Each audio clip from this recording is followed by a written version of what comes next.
Hi, class. This is Chris. Today we're going to talk about Chapter 1, Communication at First Look. I want to encourage you, if you haven't already, go ahead and make sure you pick up the textbook. That's going to be really important for you. These PowerPoint slides aren't a substitution for the textbook. It's just a supplement. So you want to be following along with your reading in Chapter 1, and that will help you prepare for all quizzes and exams. So let's go ahead and dive deeper into Chapter 1. So I always feel it's fitting to begin the discussion on communication for what communication is. So let's identify what some items that belong to communication and what communication is. So number one, communication is all about you. There are some disciplines out there that may not center around you, your personal relationship, and what's actually going on in your life. I think communication is a unique discipline because it speaks to that of what's going on in your personal relationships, your professional relationships, your romantic relationships. All those things have a common thread through it, and that's communication. And so, learning how to be a more effective and competent communicator can positively benefit you in all areas of your life. And so that's an area that we really want to pay attention to is it centers around you. And we're going to learn how to communicate better. That's my goal for this semester. Communication also is about the skills that you bring. Now, there are some classes out there where um, you may not bring a lot of knowledge or skills to a particular class. My philosophy on that is that students actually do have skills that they bring to communications class. In fact, that we've been communicating ever since the day we were born. Okay, so when you're a baby and you're hungry, what do? You cry, right? So we've actually been communicating for a long time. The purpose of this class is to learn how to be more effective communicators and also be more aware as communicators as to what we're doing and interacting with others. So it's important to know that you actually bring skills to the table. We're just going to learn how to take that skill set you already have and expand it and make it better. Communication is inescapable. That means you can't get out of it. Okay. In other words, you cannot not communicate. I realize that that is a double negative, but it's important for us to highlight the point that you are always communicating. I had a student once say to me in my in-person class, I brought up this, and he said, well, that's not true. What if I'm asleep? And I said, well, let's look at communication in context. If you were in my class and you fell asleep, then you actually are communicating to me. You're communicating that you may not be interested in the content, that you are bored, or maybe you think I'm a horrible teacher, but you're communicating something to me if you were just to fall asleep in this class. So we talked about context earlier. I want to bring that up again. So communication is about culture, context, identity, and relationships. All those things influence how we communicate. And when we talk about how we communicate, we're not just talking about how we say things to other people, but culture, context, and identity and relationships, those things also influence how we hear or interpret messages. So if you just got out of a relationship, for example, where let's say you had an ex that cheated on you with one of their friends, right? One of your friends. And you're in a new relationship and your new partner says, hey, I want to hang out with some friends. And all of a sudden you accuse them, hey, you're going to cheat on me. All right. That may not be true, but based on your past relationships, that might have caused you to interpret that message as such. So what's gone on in your past has a lot to do with how you interpret messages, whether they're valid or not valid. And then communication is evolving.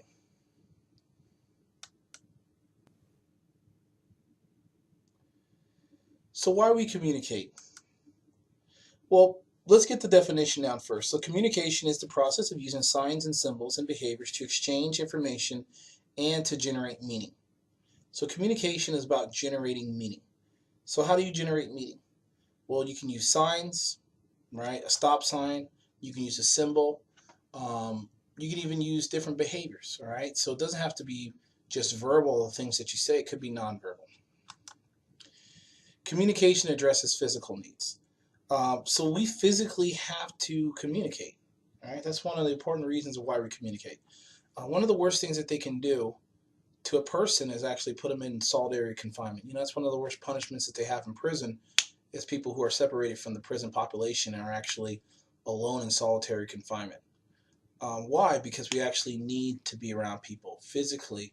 It helps us to interact and to share life with other people. And communication is important and it addresses those things. Communication also addresses relational needs. Okay, so our needs in a relationship is communication is important to identifying those needs and to also establishing relationships. Communication fills identity needs. So I don't know everybody in my online class by first name basis, but take a time to kind of think about yourself. Who are you? Are you a male? Are you a female? Are you Hispanic? Are you black? Are you Asian? Are you Native American? What kind of culture did you grow up in? What was your community like? What was your upbringing like? Did you grow up in a single parent household? Did you grow up with both parents in the household? Um, what are your family values? What are your religious beliefs? All these things at some point were communicated to you and have significant bearing on your self identity. All right? Think about how most people correct children. We'll sit there and we'll say, if a child does something wrong, we'll say, hey, you shouldn't be hitting. We don't hit in this house, or we don't do that. You know, that's just a subtle way of informing a child of what our regular behavior patterns are. So it's important to know that communication fills identity needs. It shapes our perception of who we are, what our values are. Communication meets spiritual needs. And communication serves instrumental needs. So let's say you wanted a glass of water, you use communication to ask for it. So just basic things, communication can serve those. Let's look at the different models of communication. So there is the linear model of communication. And that model is a communication that moves in one direction from a source, the person sending the message, to receiver, the person who receives the message and makes meaning of it. So the receiver is the party that intercepts the message. Encoding is a decision-making process used in creating the message, because we could actually say things a lot of different ways, right? For example, take text messaging. If you, I don't know if any of you have done this before, but you've maybe been angry with somebody or frustrated with somebody, and so you go to send them a message on the phone, a text message, and it's an angry text message, and you look at what you're saying, and then I have done it before, and I actually look at the message, and I pause, and I'm just like, man, I really believe firmly and passionate about this message, but let me just take a step back from it and not send it right now and look at it 30 minutes later. And what happens when you do that? Most time you almost assuredly look at the message and say, oh my gosh, there's a different way that I could phrase these things and say this, or maybe not say them at all.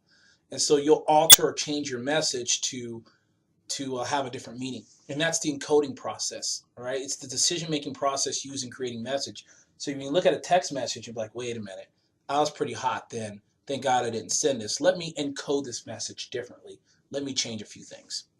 Decode interprets or gives meaning to a message. So once that message is sent, a person opens it up and decodes it. And then channel is the various means through which the message is sent. So it could be face-to-face in a conversation.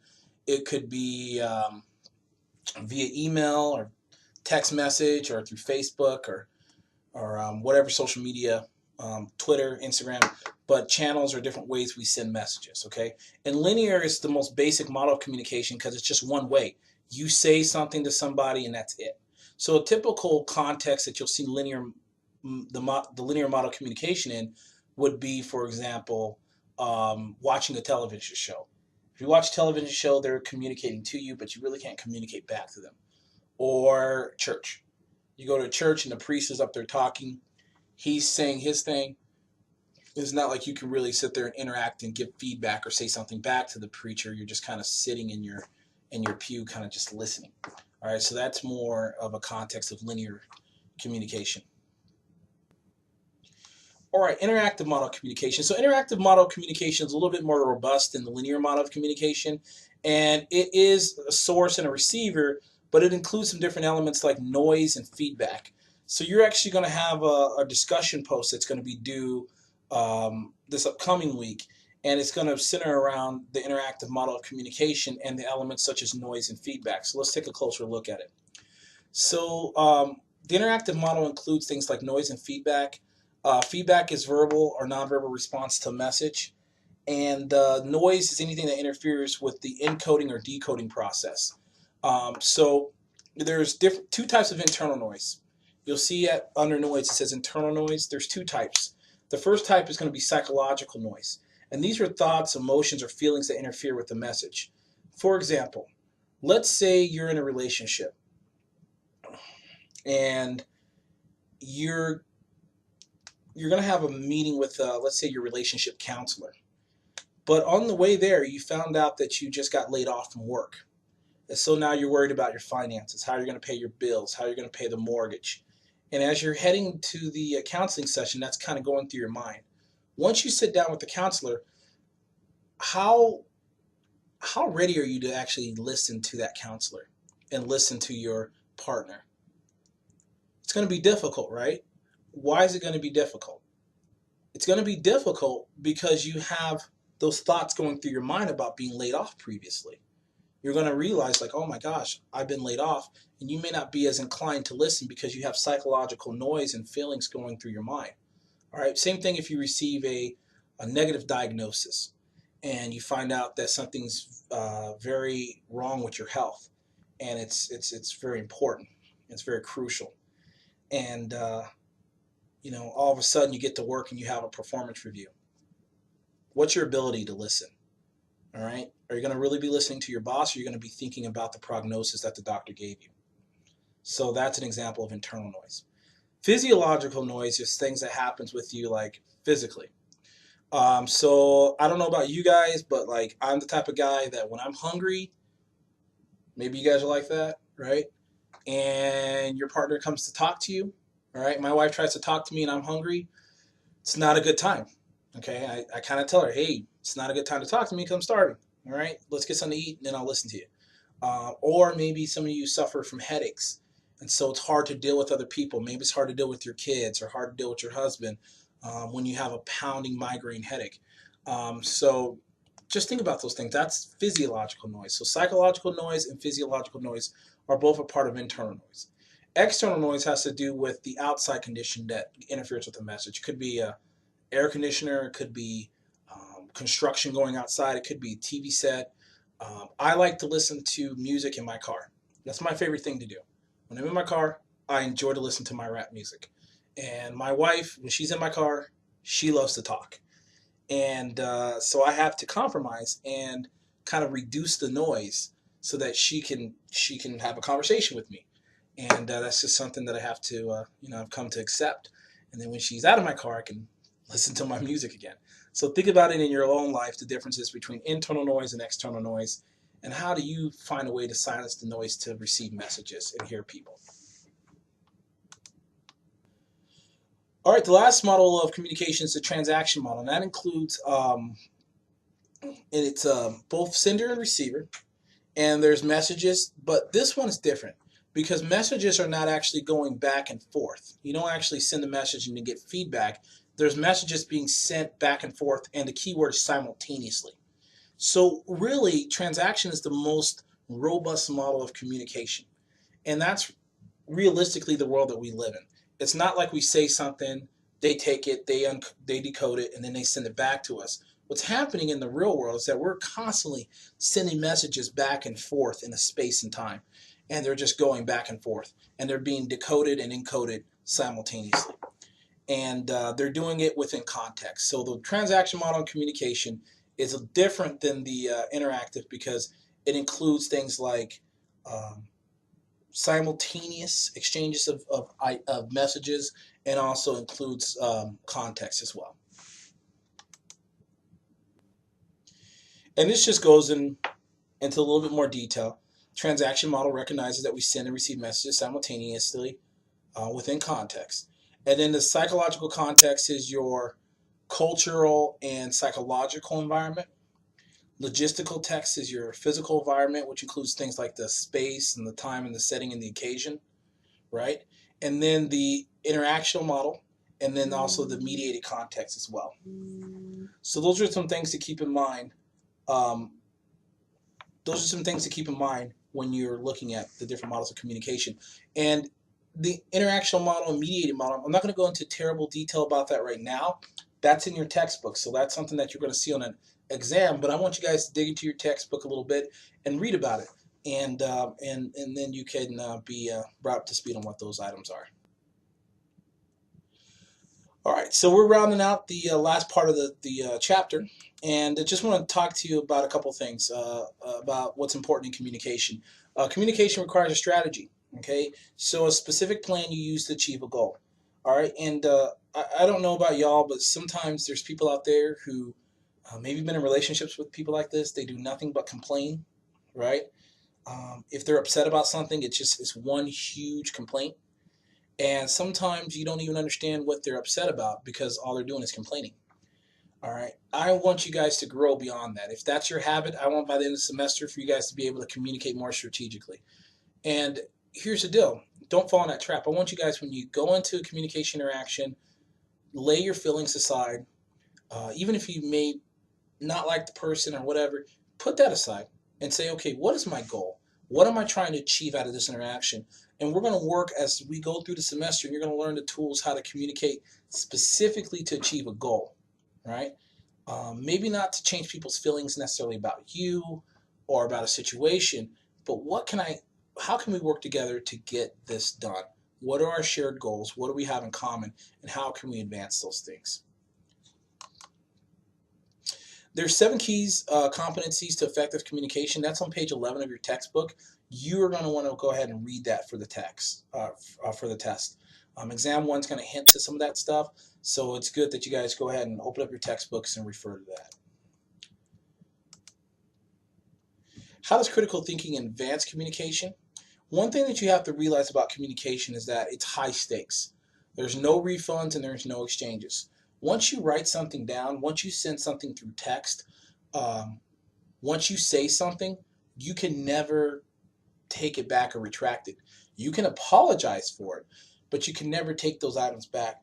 So understand that communication is a high stakes game. Okay, it's not something that we just do haphazardly, but we have to be strategic in it, and what you say, how you come across, how you communicate, because it's really important, because you can't ever take things back once they're said.